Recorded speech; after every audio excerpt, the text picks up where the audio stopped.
All praises to the Most High. This is Elliot. There's no turning back now. As much as we've been going through and still go through all the changes that this world puts out for us every day, we have to finally come to grips with the fact that things aren't going to be the same. I don't know if many of you guys are still struggling with some sort of expectation of returning to normalcy in this world. Even though it does seem like the world's flowing and we are able to get back to doing some of the things that we normally do. The news wire, the events, the weather patterns, and the list goes on of the things that we experience on a daily basis has really gotten us to the point of realizing that the unfolding of events at this appointed time in life are the things that we're going to have to be able to process if necessary, because I can't say that you can over process some of these things, because not all this stuff, all of it kind of just, for example, you'll hear about somebody dying here, you'll hear about somebody dying there, you'll hear about somebody um, getting assaulted here, getting assaulted there. And it's kind of in a weird way, you'll see all these things come across your feed. And really, if you kind of put the things in the same category, then it will kind of help you compartmentalize and understand and be able to move with the flow that these things must happen. You'll hear about fires over here, you'll hear about fires over there. Um, you'll hear about wars and rumors of wars. You'll hear all kind of political rhetoric across the world, across the globe. And so what do we do in these last days as we're trying to figure out how we're going to be able to navigate and know that there's no turning back? The time where they say things are peaceful, the time where they say that there's nothing to worry about, just grow and have a 5-year plan to flourish and can live the dream life. In America, it's the American dream, which never really was. And all these things that we process to try to figure out how are we going to navigate these last days when we know that there's no turning back. There's nowhere to run back and to find the quote unquote normalcy and the flow that many of us have been used to. See, there's a generation, of course, that's coming up that knows nothing more than what they see and what we've seen over the past several to 5, maybe 10 years from now, 10 years. But for those people who have experienced the world, years and years before these rapid changes started to come down the wire, there's a lot of things that you must be able to process in order to be able to take the next steps and make it and do what you're supposed to do. And I'm speaking to those people who have the comparison, the people who can look and say, these are the way things used to be. This is the way 70 degrees used to feel. Why doesn't it feel the same right now? This is the way politicians used to run their campaigns. How come it's not the same anymore right now? This is the way that people used to look when they went outside. How come they look so crazy now? So what I'm trying to say is there's a good thing when you find yourself being able to compare, and I'd say that you are in the cusp, whether you're a millennial, Gen X, or and when I go back to the boomers, sometimes I feel like I'm going back too far because the programming was so strong for that generation. There's very few that are able to process and really understand what's going on, because all they ever knew was basically goodness, and they believed the script. Now, let's put it that way. So what I want to say is that if you have that comparison, if you're able to compare then to now, then I really strongly believe if you're following the Most High God in your season and in this season, then you can really, it'll help you because you'll know that something is off. You'll know that something is terribly wrong with this flow. And especially as this order starts to come together, you're realizing that it has a lot less to do with the Most High God and its involvement. It has a lot more to do with control, taking away certain liberties that we pretend like we have, but probably really never did, and so on and so forth. So those people who are called, chosen, set apart in this season to follow the Most High, it's important that you're able to take these points to look at the then to now and really say, okay, what am I going to do and how am I going to prepare myself for these last moments of these last days? Well, the answer to that is definitely staying close to the Most High in everything that you have. You have to make sure that there's really no more compromise in your life, that you're trying your best to purge yourself from all unrighteousness and live as holy as possible. And to really to not have so much invested into this world in terms of what you would find or what the world would define you as successful. Because once you try to attach onto what this thing is that's dying and is just literally dead before our eyes, then it could take you along with it. So now we have to walk in the Spirit more than ever before.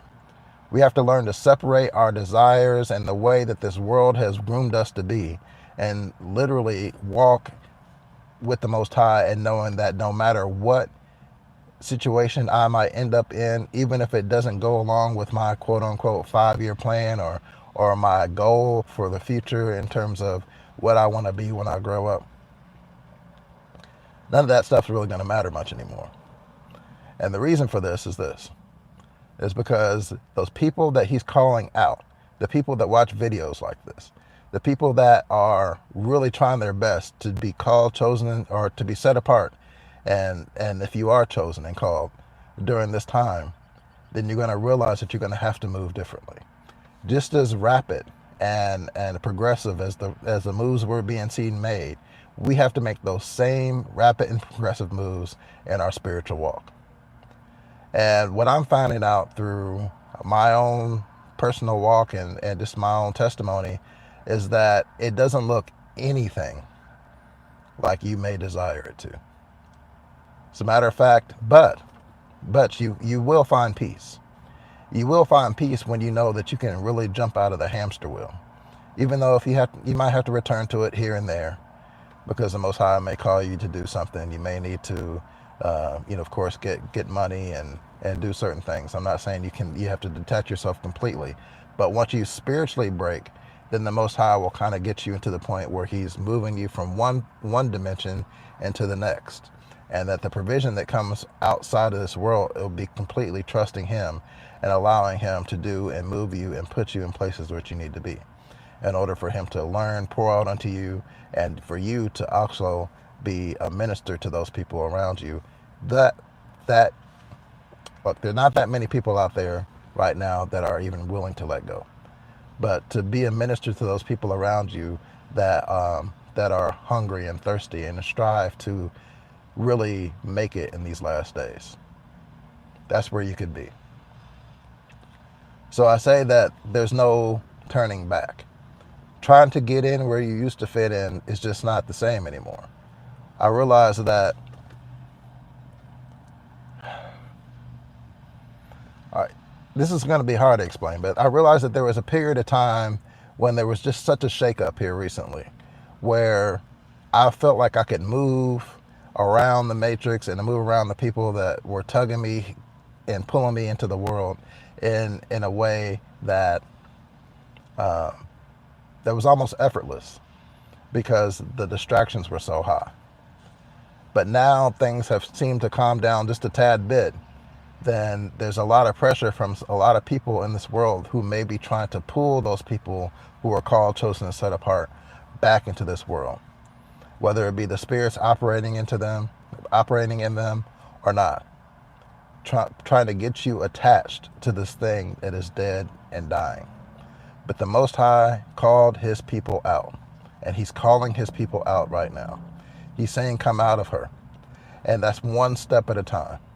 Not frequenting the places that you used to visit.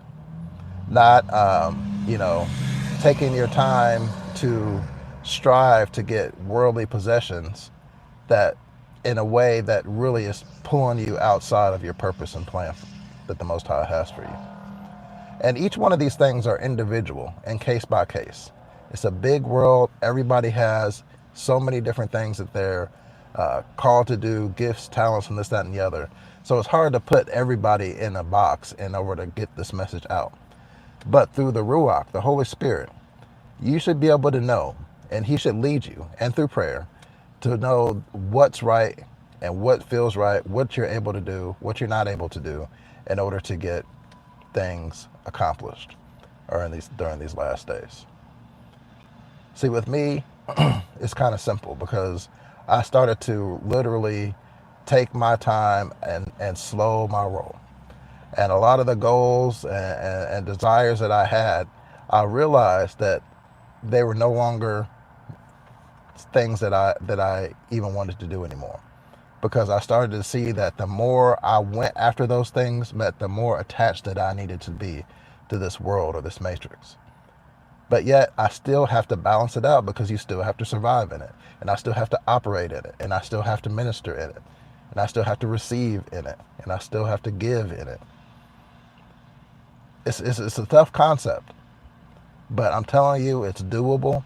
But the thing that you need to realize is that there's no turning back. And that's really something in your spirit, that there's no more strong connection to this world in the way that it used to be. Be content with being content. Be peaceful in that. Celebrate the blessings that the Most High has given to you at the time He gives it to you.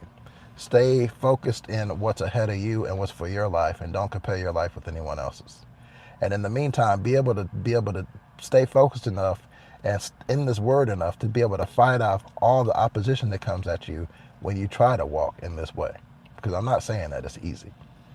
See, Satan's trying to gather up all the people that he can because his time is short. But for all of us who really know that we cannot turn back to the ways of this world, that we can't return back to the flow of this world, it's for us to be able to stand strong and learn that we need to follow the Most High God with everything we have in these last days. We can't give up. We can't give in. And one of the things I think about when I give messages like this is the fact that it can seem somewhat broad and generalized. I don't want to say that. I mean, there can be someone that's living in a farmhouse in Missouri that's listening to this, and then there's someone who lives in a high rise in Brooklyn. When you guys go outside, you're going to see completely different elements of the matrix. It's just going to be different. And there's going to be different ways that you're going to move and flow depending upon where the Most High has you geographically. Now, there is a time where you start to come out of this world and the Most High may start speaking to you about your geographic location and tell you that you need to start coming and go making plans to go here and there. Stay tuned to that, because there are some hot spots that He may not want you, but there are some places that He may want you as well in order for you to do His purposes there. So I know that people are going all over the world, all over the country of the United States of America. People have different situations and there's different flow for different people. But we know that the things have not changed. I see and have done research on a lot of people, expats, who are moving out of the United States of America during this season because they see what's coming. A lot of people blame it on the political atmosphere, but it's just a big old bag full of everything is just upside down, spinned around, thrown out on the floor, just messy. That's how life has been recently. And so with that, people are going here and there and trying to escape. And if the Most High leads you to it, then go. But at the same time, realize that as you follow the Most High God, that He's going to meet you where you are, and He'll give you step-by-step instruction. And that's what's going to be important and necessary during these last days. I hope you guys all continue to do your best to stay connected to not be deflated, depressed. If you're feeling loneliness, pray for the Most High to send His spirit of comfort. If you're feeling isolation in any sort of way, just based upon the beliefs that you have and the things that you're trying to do to follow the Most High and not this world, just know that it comes with the territory. Okay? But at the same time, there's nothing more glorious and there's nothing more powerful to have peace in the midst of this turmoil. Because I tell you, there is a peace that comes with not being so connected to this world, especially now, because you never know what's coming. You never know what to invest in. You never know what moves to make, really, because one thing's up one moment and down the next. So much uncertainty. But when you know that your source and your direction's coming from on high, then you could stay in this place of peace. And I'm not saying it's perfectly peaceful, because I do get stressed out for many reasons. Sometimes it's my own fault. But it's all about what we need to do for the Most High in these last days. And that's staying honed in and focused in on Him, to allow Him to know that we're following Him and we're not turning back to the ways of this world.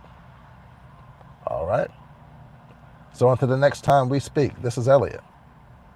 All praises to the Most High, and shalom.